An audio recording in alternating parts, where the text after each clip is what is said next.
نحمده ونصلي على رسوله الكريم اما بعد اعوذ باللہ من الشیطان الرجیم بسم اللہ الرحمن الرحیم فاما من اوتی کتابہ بیمینہ فسوف یحاسب حسابا یسیرا وینقلب الی اہلہ مسرورا صدق اللہ مولانا العظیم۔ میرے عزیز و دوستو، اللہ رب العزت کا بے حد کرم ہے، احسان ہے کہ اللہ پاک نے ہمیں دین سیکھنے، سمجھنے اور عمل کے جذبے سے جمع فرمایا ہے۔ اللہ تعالی ہم سب کے آنے کو، جمع ہونے کو، مل بیٹھنے کو، سننے سنانے کو اپنی بارگاہ میں قبول فرمائے، کمی کوتاہیوں کو معاف فرمائے۔ آپ صلی اللہ علیہ وسلم نے ایک مرتبہ ارشاد فرمایا کہ ابن آدم کے قدم قیامت کے دن اپنی جگہ سے ہل نہیں سکیں گے جب تک کہ 5 چیزوں کا حساب کتاب نہ دے دیں۔ 5 سوالوں کا جواب دیں گے پھر قدم ہلیں گے۔ اب وہ 5 چیزیں کیا ہیں؟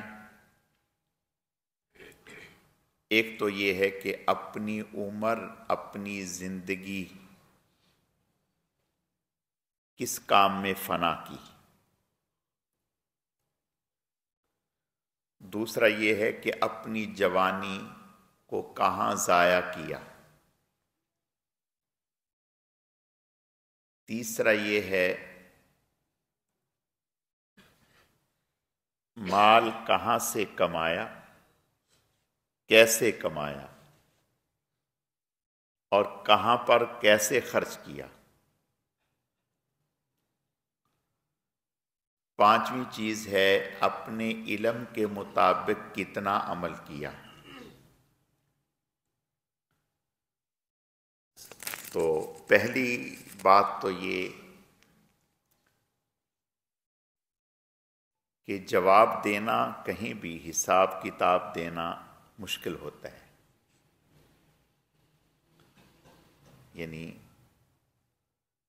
حساب لینا آسان ہے، دینا مشکل ہے۔ اور پھر پوری زندگی کا حساب، اور پھر زندگی میں کسی ایک چیز کا نہیں، 5 چیزوں کا اجمالی طور پر۔ اور پھر اللہ تعالیٰ کے سامنے جواب دینا۔ بس اللہ تعالیٰ ہم سب کی حفاظت فرمائے۔ سچی بات یہ ہے کہ اللہ تعالیٰ کے سامنے حساب دینا تو بہت آگے کی بات ہے۔ اگر یہ کہہ دیا کہ حساب کے لیے کھڑے ہو جاؤ تو یہ بھی ایسے ہے جیسے جان نکل گئی، جان نکل گئی۔ آخر کوئی وجہ تو تھی کہ جلیل القدر صحابی سیدنا صدیق اکبر رضی اللہ تعالیٰ عنہ ایک دفعہ ایک پرندے سے مخاطب ہو کر کے فرمانے لگے کہ تو کتنا مزے میں ہے کہ جہاں چاہتا ہے گھومتا پھرتا ہے، اور قیامت کے دن تجھ سے حساب کتاب نہیں۔ اور ایک دفعہ ایک درخت کی شاخ سے فرمایا کہ بھئی کاش کہ میں یہ شاخ ہوتا تاکہ کل قیامت کے دن اللہ تعالیٰ کی بارگاہ میں حساب کتاب نہ ہوتا۔ ہم اللہ تعالیٰ کی ذات کے بارے میں جو سچی بات ہے وہ یہ ہے کہ ہم علم ہی نہیں رکھتے کہ اللہ تعالیٰ کی ذات ہے کیا۔ بہت بڑی بات ہے، بہت بڑی بات ہے کہ اللہ کے سامنے کھڑے ہونا اور پھر جواب دینا۔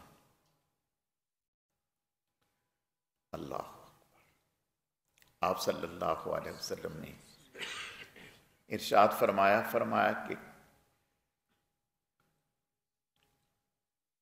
منو کی شاہ حالکہ، جس سے مناقشہ کر لیا گیا، یعنی پوچھ گچھ کر لی، یہ کیوں کیا؟ فرمایا وہ ہلاک ہو گئے، وہ ہلاک ہو گئے۔ اب اللہ تعالی ہمیں سمجھ دے، ہمارے ذہنوں میں کبھی یہ بات آتی نہیں کہ ہم سوچیں تو صحیح کہ ہمیں کس کو جواب دینا ہے، کس کے سامنے کھڑے ہوں؟ اللہ تعالیٰ کے سامنے۔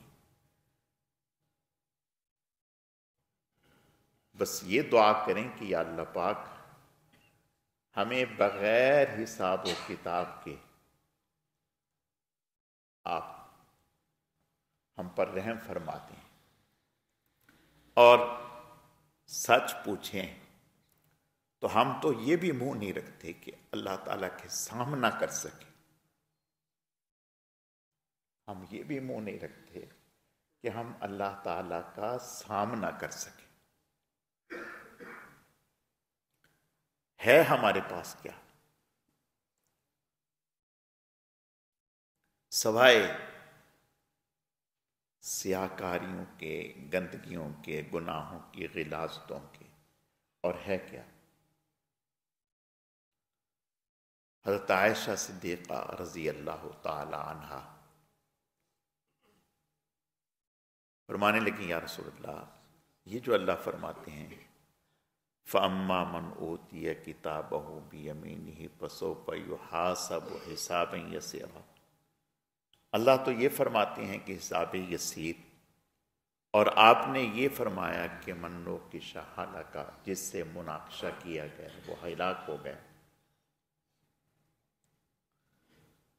تو آپ نے ارشاد فرمایا کہ عائشہ رضی اللہ تعالی عنہ، جس سے حساب یسیر لیا گیا، آسان حساب لیا گیا، بس اس کا معاملہ ایسا ہوگا کہ اللہ کے سامنے اس کا رجسٹر پیش ہو جائے گا، پیش ہوگا، اور اللہ تعالیٰ فرمائیں گے جائیں، اللہ تعالیٰ فرمائیں گے جائیں، جائیں۔ اللہ اکبر، اس انسان کی خوشی کی کوئی انتہا نہیں ہوگی۔ دیکھو، ہمیں صحابہ کرام رضوان اللہ علیہم اجمعین کی زندگیوں سے سبق لینا چاہیے۔ ہم بس اللہ تعالیٰ ہمارے حال پر رحم فرمائیں، ہم نہ جانے ہم کس مستی میں زندگی گزار رہے ہیں، احساس نہیں۔ روزانہ ہم اپنے ہاتھوں سے دوسروں کو دفن کر کے آ رہے ہیں، کوئی گھر ایسا نہیں جس گھر سے کوئی نہ کوئی میت نہ اٹھی ہو، لیکن اس کے باوجود ہمیں یہ احساس نہیں ہے کہ ایک نہ ایک وقت ہمارا بھی نمبر لگنے والا ہے، اور اس کے لیے ہم نے کیا تیاری کی۔ اللہ تعالیٰ ہماری حفاظت فرمائے۔ صحابہ کرام رضوان اللہ علیہم اجمعین، حضرت ربیعہ رضی اللہ تعالی عنہ حضور صلی اللہ علیہ وسلم کی خدمت کیا کرتے تھے، حضور علیہ السلام کی خدمت کیا کرتے تھے۔ آپ صلی اللہ علیہ وسلم نے ایک مرتبہ ارشاد فرمایا ربیعہ مانگو، کیا مانگتے؟ یعنی یہ بہت بڑی بات ہے، بہت بڑی بات ہے۔ حضور علیہ السلام نے فرمایا ربیہ مانگو کیا مانگتے۔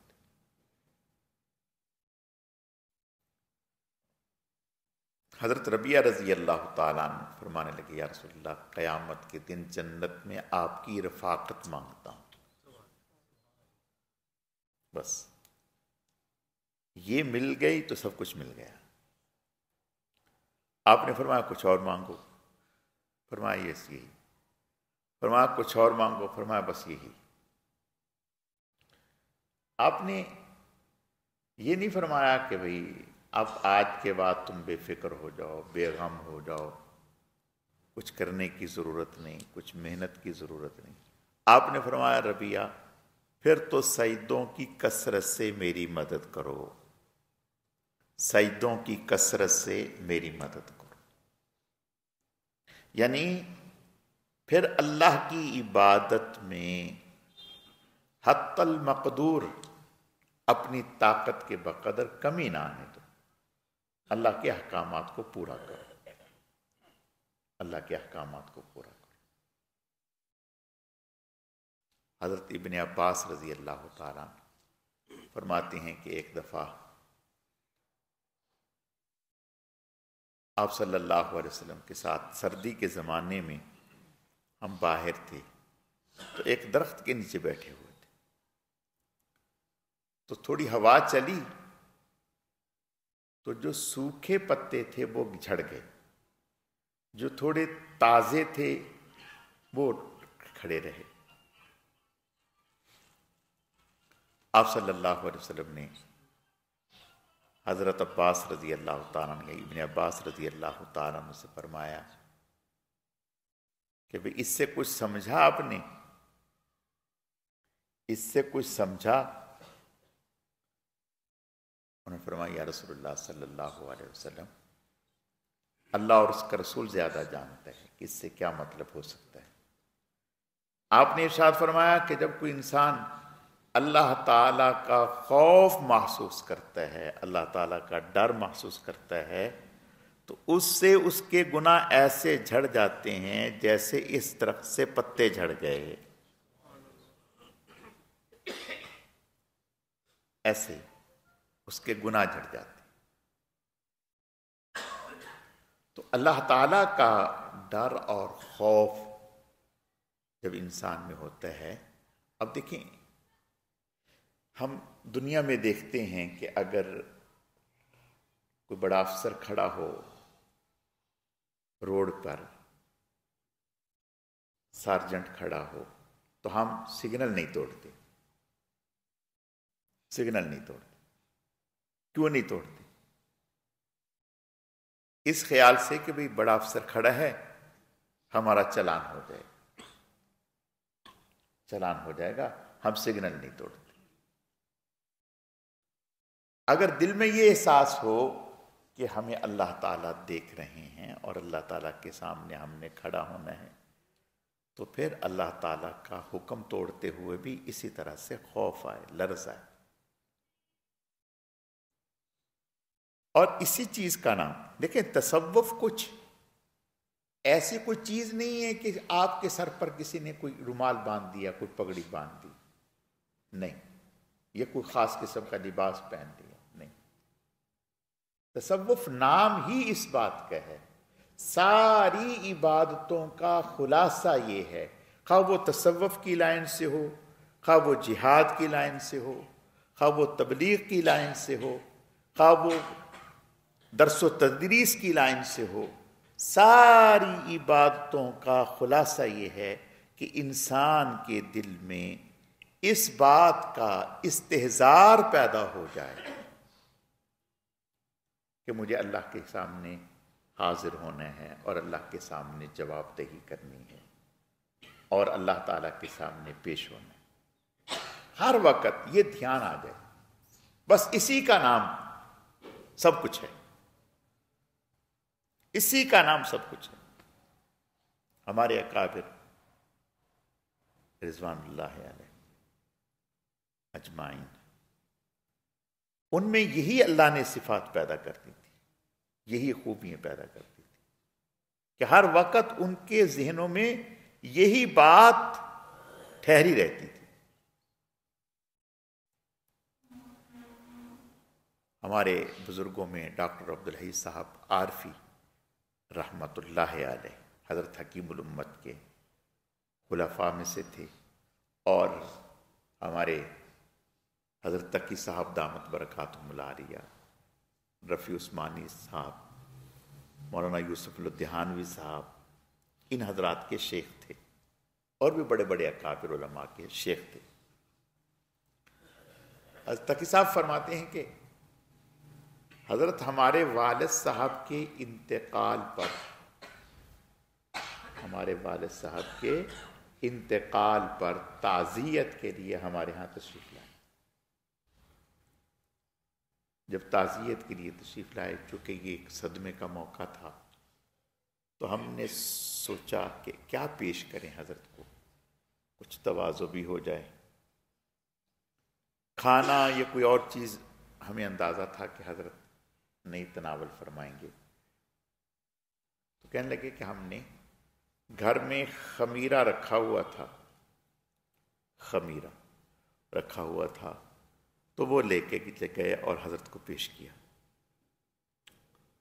تو حضرت نے مجھے فٹ سے یہ سوال کیا کہ یہ خمیرہ تو آپ کے والد صاحب کا ہے.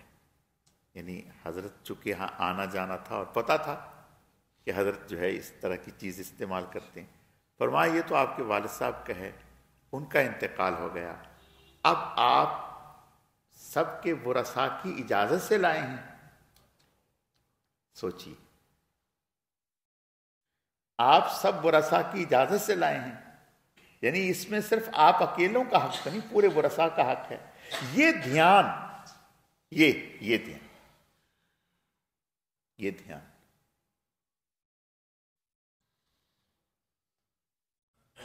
میں نے لاہور ہمارے حضرت جی رحمت اللہ علیہ حضرت فرمایا کرتے تھے کہ رمضان المبارک میں آپ اپنے ہاں کے معمولات لکھ کے بھیجا کریں کہ رمضان کیسا گزرا، کیا ترتیب رہی، کیا معمولات رہے. تو ایک دفعہ میں نے معمولات میں لکھا یہاں کی، میں نے کہا الحمدللہ اللہ کے فضل سے اتنے معتکفین اور اس طرح سے ان کا لوگ کھانے کا اتنا انتظام ہے. تو میں نے بتایا، تو حضرت نے جواب میں جو لکھا تو وہ 2-3 باتیں لکھی. فرمایا ایک تو یہ بتائیں کہ کھانا ہر آدمی کا اپنا ہوتا ہے کہ اجتماعی اکٹھا ہوتا ہے، ایک بات. دوسری بات یہ کہ اگر اکٹھا ہوتا ہے تو کھانے کا انتظام کون کرتا ہے، کون کرتا ہے، اس کی آمدن کیا ہے، اس کی آمدن کیا ہے، جو کھانے کا انتظام کرتا ہے اس کا کیا ہے آمدن. دیکھیں یہ چیز یعنی ہمارے اکابر جو ہیں، دیکھو ایک بات یاد رکھو، چلے کاٹنے کا نام تصوف نہیں ہے. یہ بات اچھے سے سمجھو کہ چلے کاٹنے کا نام تصوف نہیں ہے. دوسرے لفظوں میں یوں کہیے کہ تصوف نام ہے پھونک پھونک کر قدم رکھنے کا، بس اس چیز کا نام تصوف ہے. پھونک پھونک کر قدم رکھنے کا نام، پھونک پھونک کر زندگی گزارنے کا نام تصوف ہے. اگر کسی کو اللہ یہ دے دے تو سمجھو کہ اس کو اللہ نے اپنا تعلق نصیب فرما دیا، کہ اس کی زندگی میں یہ چیز آ جائے کہ جب وہ لے رہا ہے، سودا کر رہا ہے، تجارت کر رہا ہے تو کس طرح سے کر رہا ہے، خرید رہا ہے تو کیسے چیز خرید رہا ہے، کوئی چیز لے رہا ہے، دے رہا ہے، معاملات لوگوں سے کر رہا ہے، کیسے کر رہا ہے، اس کی شادی بیاہ کیسی ہو رہے ہیں، اس کی گھریلو کی زندگی کیسی ہے، باہر کی زندگی کیسی ہے، معاملات اس کے کیسے ہیں، اخلاق اس کے کیسے ہیں، اس کی معاشرت کیسی ہے. اس کے عقائد کیسے ہیں، ہمارے اکابر ان چیزوں کو دیکھتے ہیں۔ تو حضرت نے یہ نہیں واہ واہ نہیں لکھا کہ واہ واہ اتنا ہو گیا، نا، بس یہ 2-3 باتیں لکھی اور اس میں دیکھا کہ آیا تو کیا نظم ہے ان کا۔ آیا ان کا جو نظم ہوتا ہے اس میں شرعی چیزوں کو پیش نظر رکھتے ہیں یہ لوگ، ایسے دسیوں۔ میرے پاس حضرت کے الحمدللہ ایک بڑی تعداد میں خطوط موجود ہیں، ابھی بھی سنبھال کے رکھے ہوئے، اور جو میرا خط حضرت کے پاس جاتا تھا وہ بھی حضرت کے پاس محفوظ ہوتا تھا، وہ بھی محفوظ ہوتا تھا۔ ایک آدھ دفعہ ایسا ہو گیا، حضرت جو خط کا جواب مجھے بھیجتے تھے تو وہ فوٹو سٹیٹ بھیجتے تھے، اصل خط حضرت کے پاس ہوتا تھا، یا اصل خط مجھے بھیج دیتے تھے، فوٹو سٹیٹ اپنے پاس رکھتے تھے۔ ایک دفعہ میں نے خط بھیجا اور جواب نہیں آیا، میں نے پھر خط بھیجا کہ حضرت جواب نہیں آیا، فرمایا اچھا ہم نے تو بھیج دیا تھا۔ میں نے کہا، کہنے لگے دوبارہ بھیج دی، تو اسی وہ فوٹو کاپی جو رکھی ہوئی تھی وہ دوبارہ بھیج دی۔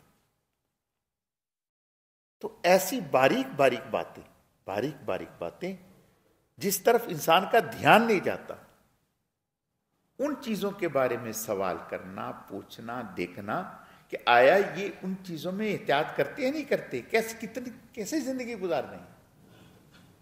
ہم لوگ سمجھتے ہیں کہ شاید لمبی نفلیں پڑھنے کا نام تصوف ہے، نہیں۔ آپ کی زندگی سونے سے لے کر جاگنے تک، جاگنے سے لے کر سونے تک، گھر سے لے کر دکان تک، دکان سے لے کر گھر تک، گھر سے لے کر آفس تک، آفس سے لے کر گھر تک، یہ پوری کی پوری عبادت ہے۔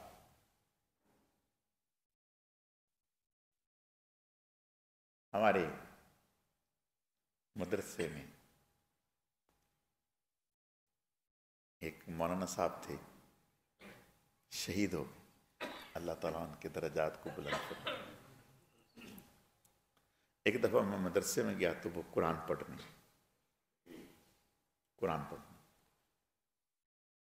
میں گیا اچانک تو وہ قرآن پڑھ رہے تھے۔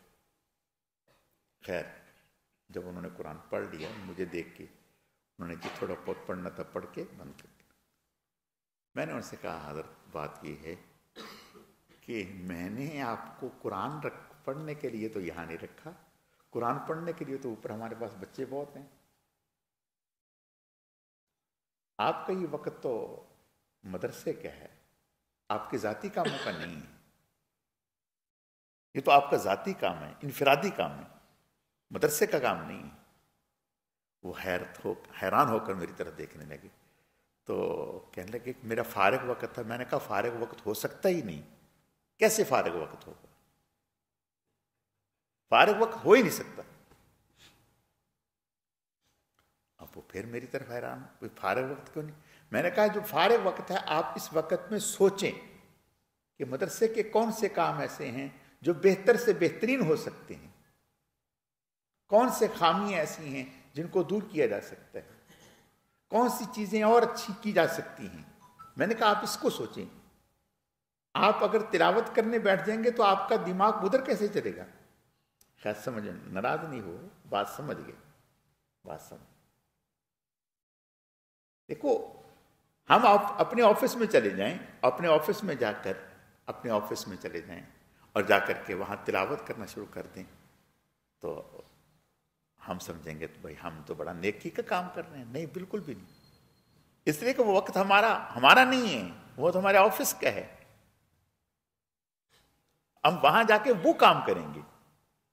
تو میں جو عرض کرنا چاہتا ہوں وہ یہ عرض کرنا چاہتا ہوں کہ دین ان ساری چیزوں کو سمجھ کر کرنے کا نام دین ہے۔ چند ایک لگے بندے کام ان کو کر لیا اور سمجھا کہ میں معراج پہ چل رہا ہوں، نہیں، یہ دھوکہ دینے والی بات ہے۔ ہم اپنے آپ کو دھوکہ دیتے، اپنے آپ کو دھوکہ دیتے۔ ہمارے اکابر جو ہمارے اکابر ہیں، وہ اسی چیز کی اصلاح کرتے ہیں، اسی چیز کی اصلاح کرتے ہیں کہ ہمارا وقت باہر کیسے گزر رہا ہے، مدرسے میں کیسے. ہمارے اکابر مدرسے میں احتیاط کا عالم یہ تھا کہ اگر کوئی مہمان آ گیا، مدرسے کا مہمان ہے تو الگ بات ہے، اگر اپنا ذاتی مہمان آ گیا تو اتنا وقت وہ اپنی تنخواہ سے منہا کر دیتے تھے. کہتے تھے کہ نہیں، یہ مدرسے کے، یہ اپنے ذات کے لیے. پھر میں نے پہلے بھی کئی دفعہ کیا کہ جب اللہ تعالی دین عطا فرماتے ہیں تو پھر چھوٹی چھوٹی باتوں پر دھیان رہتا ہے. مثلا اسٹیشن پہ گئے تو پلیٹ فارم نہیں لیا، چپکے سے یوں کر کے نکل گئے. یہ تو باونے ہیں، ان کو کیا پتا. اب یہ نہیں سمجھ رہے کہ ہم نے اپنی آخرت 10 روپے کے لیے اپنی آخرت خراب کر لی. 10 روپے کے لیے اپنی آخرت خراب کر لی. ورنہ اگر دل میں دین ہوتا، خدا خوفی ہوتی، تو پھر ایسا نہیں ہوتا. اور جب دل میں خدا خوفی ہوتی ہے، اللہ تعالیٰ کا خوف ہوتا ہے، تو پھر یہ ہوتا ہے کہ ایک شخص جو ہے وہ سخت گرمی کا زمانہ ہے، نماز کے لیے مسجد میں جا رہے ہیں، تو دھوپ سے بچنے کے لیے مکانوں کے سائے میں چلے جا رہے ہیں. اچانک دھوپ میں آئے، کچھ قدم دھوپ میں چلے، پھر سائے میں آ گئے. بات سمجھ میں آ رہی ہے؟ جو خادم ساتھ جا رہا ہے وہ پریشان ہوا کہ اب تک تو سائے میں آ رہے تھے، یہاں پہ آ کر کے سایہ چھوڑ دیا اور دھوپ میں آ گئے، اور چند قدم دھوپ میں چلے پھر سائے میں آ گئے. پوچھا حضرت ایسا کیوں کیا؟ فرمایا اس لیے کہ یہ جس شخص کا مکان تھا اس کو میں نے قرض دے رکھا ہے، اس کے مکان کا سایہ حاصل کرنا کہیں نفع حاصل کرنے میں نہ آ جائے، سود کے زمرے میں نہ آ جائے. اور یہ کون تھے؟ حضرت امام ابو حنیفہ رحمۃ اللہ علیہ. اب آپ کہیں گے کہ ہم امام ابو حنیفہ تو بننے سے رہے، کون بنا رہا ہے آپ کو امام ابو حنیفہ؟ نہیں، ہم امام ابو حنیفہ نہیں بنا رہے، لیکن ہم یہ کہہ رہے ہیں کہ امام ابو حنیفہ رحمۃ اللہ علیہ کے ایک اس عمل سے ہمارے لیے کچھ سمجھنے کو تو مل رہا ہے نا، ہمارے لیے سمجھنے کو تو مل رہا ہے کہ گناہ مثلا ہم ٹرین پہ سفر کر رہے ہیں، کبھی اس بات کی فکر ہی نہیں کہ بھئی سامان کتنا الاؤ ہے، کتنا لے کے جانا ہے، کتنا نہیں. میں حکیم الامت مولانا شفیع صاحب تھانوی رحمۃ اللہ علیہ، اللہ اکبر، اللہ تعالیٰ حضرت کے درجات کو بہت بلند فرمائے. ہمارے سارے اکابر کی اپنی اپنی شان ہے، سب اکابر کی اپنی اپنی شان، لیکن حضرت حکیم الامت مولانا شفیع صاحب تھانوی رحمۃ اللہ علیہ، کیا بات ہے. حضرت فرمایا کرتے تھے جس کو درویش بننا ہے وہ کہیں اور جائے، جس کو درویش بننا ہے وہ کہیں اور جائے، جس کو انسان بننا ہے وہ میرے پاس ہے. فرماتے تھے پہلے انسان تو بن جاؤ، درویش تو اگلی بات ہے، پہلے انسان تو بنو. یعنی حضرت یہی ہمیں سمجھاتے تھے کہ تقویٰ صرف چند رٹے رٹائے کاموں کے کرنے کا نام نہیں ہے، تقویٰ ہر چیز میں اللہ اور اس کے رسول کی منشا کے مطابق چلنے کا نام ہے. حضرت نے ایک صاحب انہیں خلافت دی، خلافت عام آدمی کو نہیں دی جاتی، یعنی بہت خاص آدمی، ان کو حضرت نے خلافت دے دی، اجازت دے دی۔ جب اجازت دے دی، خلافت دے دی، تو حضرت کے پاس تشریف لایا اور ساتھ میں صاحبزادے ہیں۔ حضرت اللہ اکبر، بڑی گہری نظر تھی، بہت گہری نظر تھی۔ تو حضرت نے فرمایا کہ بھائی کیسے تشریف لائے، یعنی ذریعہ سفر کیا اختیار کیا؟ کہا حضرت ٹرین سے آیا۔ حضرت نے فرمایا اچھا کتنے ٹکٹ لیے تھے؟ کتنے ٹکٹ لیے تھے؟ کہنے لگا حضرت 1.5، ایک اپنا اور ایک بچے کا، بچے کا آدھا، اپنا پورا بچے کا آدھا، 1.5 ٹکٹ۔ حضرت نے فرمایا بچے کی عمر کیا ہے جس کا آدھا ٹکٹ لیا تھا؟ اللہ اکبر، کہنے لگے عمر 13 سال۔ تو حضرت نے فرمایا 13 سال کے بچے کا ٹکٹ تو پورا لگتا ہے، تم نے آدھا کیوں لیا؟ کہنے لگے دیکھنے میں 12 سال کا لگتا ہے۔ حضرت فرمانے لگے لا حول ولا قوت الا باللہ، استغفر اللہ، تمہیں تو تصوف کی ہوا بھی نہیں لگی، خلافت واپس لے رہے۔ فرمایا یہ اہل نہیں ہے خلافت کا، واپس لے رہے۔ فرمایا نہیں، ابھی تم محنت کرو۔ یہ کیا بات ہوئی؟ جب تمہیں پتہ ہے بھی ایک آدمی ہے مثال کے طور پر جو چھوٹے قد والا ہے، داڑھی بھی نہیں آئی، قد چھوٹا ہے، لیکن عمر اس کی 20 سال ہے، اب کوئی آدمی اس کو بچے کے شمار کر کے چھوٹا آدھا ٹکٹ لے لے تو یہ تو بدیانتی ہے، یہ تو بدیانتی ہے۔ فرمایا نہیں۔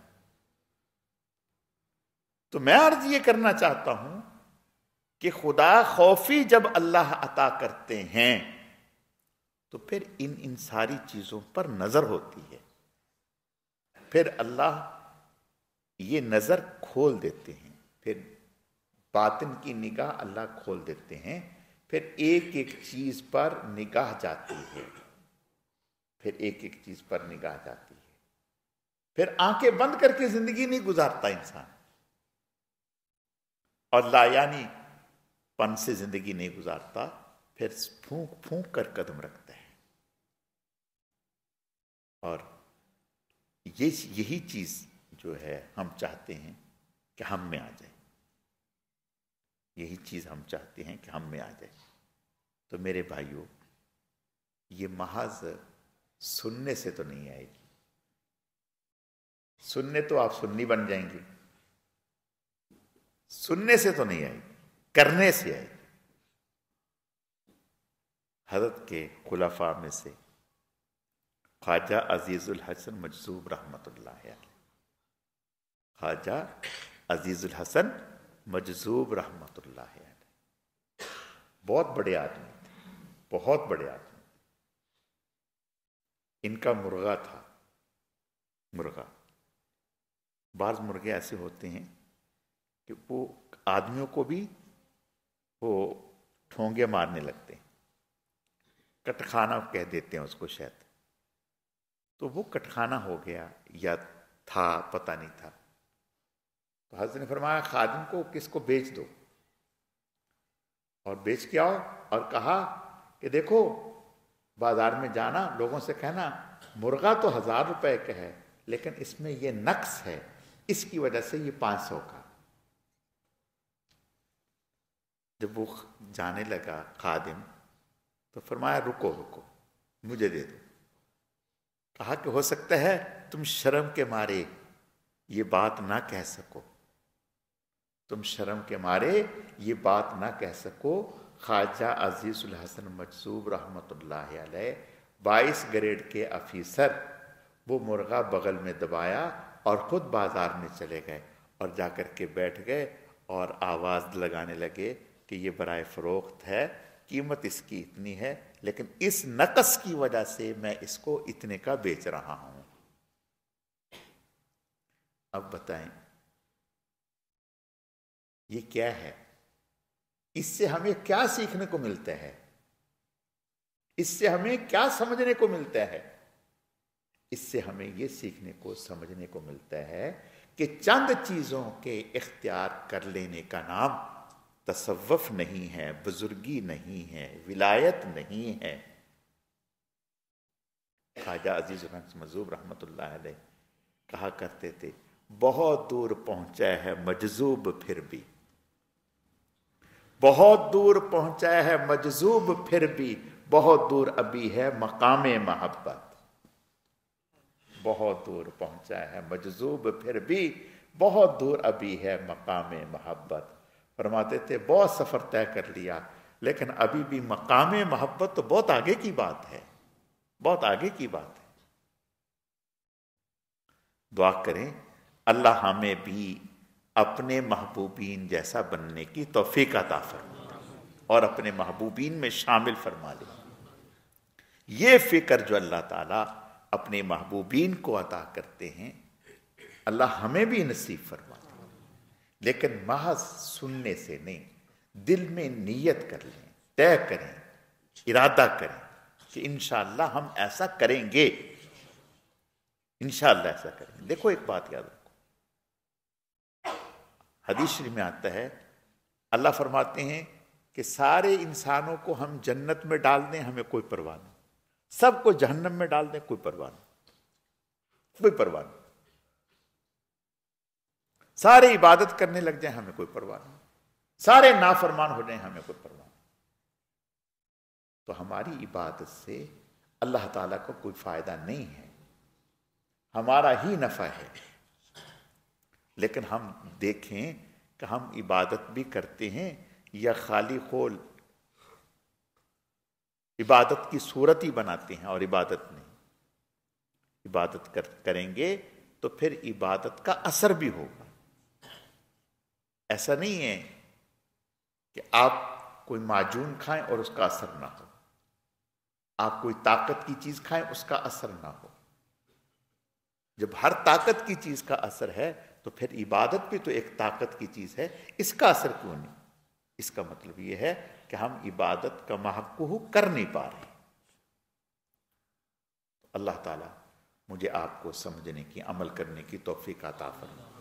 الحمدللہ رب العالمین والعاقبۃ للمتقین والصلاة والسلام علی سید المرسلین اللہم صل علی محمد النبی الأمی وعلی آلہ وصحبہ وبارک وسلم وصلی علیہ۔ اللہم لک الحمد کما انت اہل فصلی علی محمد کما انت اہل وفعل بنا ما انت اہل فإنک اہل التقوی واہل المغفرہ۔ اللہم لک الحمد ولک الشکر۔ اللہم اعنا علی ذکرک وشکرک وحسن عبادتک۔ اے اللہ جتنا بھی درود شریف محض آپ کی توفیق اور آپ کے فضل سے پڑھا گیا، اسے اپنی بارگاہ میں بے حد قبول فرما۔ اے اللہ قبول فرما، اے اللہ قبول فرما، کمی کوتاہیوں کو معاف فرما۔ اس کا اجر و ثواب جناب رسول اللہ صلی اللہ علیہ وسلم کی خدمت میں بطور تحفہ اور ہدیہ قبول فرما۔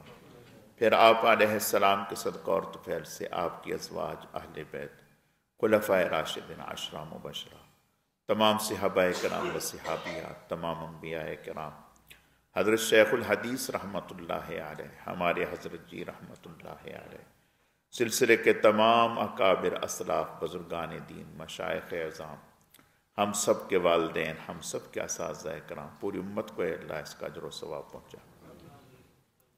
اے اللہ ان مبارک اعمال کو آپ صلی اللہ علیہ وسلم کے قرب خاص کے حصول کا ذریعہ فرما، آپ کی دعاؤں میں ہمیں شامل فرما۔ اے اللہ ان مبارک اعمال کی برکت سے ہم سب کا خاتمہ ایمان پر فرما، اپنے اپنے وقت پر پاکیزہ طیب کلمے والی موت نصیب فرما۔ ناگہانی موت سے، اچانک اور حادثاتی موت سے اے اللہ ہم سب کی حفاظت فرما۔ اے اللہ بیماروں کو صحت و تندرستی عطا فرما، مرحومین کی مغفرت فرما، اپنے انعامات کو ہم پر عام اور تام فرما، کامل اور مکمل فرما۔ ہر نعمت کے حاصل ہونے پر اپنی ذات عالی کا بے حد شکر ادا کرنے کی توفیق عطا فرما، ناشکری ناقدری سے ہماری حفاظت فرما۔ اے اللہ ہمیں شکر کرنے والا دل اور شکر کرنے والی زبان عطا فرما، ذکر کرنے والا دل اور ذکر کرنے والی زبان عطا فرما۔ اے اللہ ہم سب کو اپنے غیب کے خزانوں سے رزق حلال، خوشحالی، فراوانی، عزت، عافیت اور سہولت کے ساتھ وافر مقدار میں نصیب فرما، پھر اپنے راستے میں خوب خوب خرچ کرنے کی توفیق عطا فرما، اعمال صالحہ میں استقامت نصیب فرما، خیر کے زیادہ سے زیادہ کام محض اپنے کرم اور فضل سے تھوڑے وقت میں ہم سب کو کرنے کی توفیق عطا فرما۔ اے اللہ ہم سب کے لیے بار بار حرمین شریفین کے مقبول حاضری مقدر فرما۔ اے اللہ فلسطین کے مظلوم مسلمانوں کی امداد فرما، انہیں فتح اور کامیابیوں سے ہمکنار فرما، ان کے حوصلوں کو بلند فرما، ان کی قوت میں اضافہ فرما۔ یا اللہ پاک اپنا پاک نام صحیح صحیح لینا نصیب فرما، اپنے پاک نام کی لذت، حقیقت، حلاوت، معرفت نصیب فرما، اپنا قرب اور تعلق نصیب فرما، ہر گھڑی ہر آن بس اپنی ہی ذات عالی کا دھیان نصیب فرما۔ سبحان ربک رب العزت عما یصفون وسلام علی المرسلین والحمد للہ رب العالمین برحمتک یا رب۔